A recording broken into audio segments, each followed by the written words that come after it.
Tahulah kalau orang Batak harga diri Pak, betul nggak?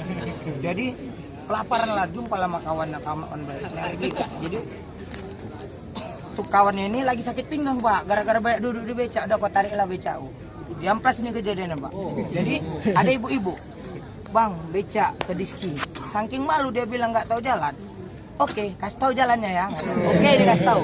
Belok kanan, dop. Belok kiri, banyak kali nih belokan Bu, kok nggak sampai-sampai, bentar lagi 5 belokan lagi baru kita sampai. Udah sampai lah diski, dibayar ongkos 50.000. Menangis tukang becak nih. Menangis, ditambah 25.000 lagi. Menangis, makin menangis, ditambah 25.000 lagi, jadi 100.000. Main-main tanah dia jung terbalik. Nah, inilah hak tinggi kan, ditampar, diam dia. Kok gila, orang narik becak 100.000 udah syukur-syukur. Bu, bukan sekarang, bukan apa Bu, katanya. Bukan yang kutangisi, bukan uang ibu.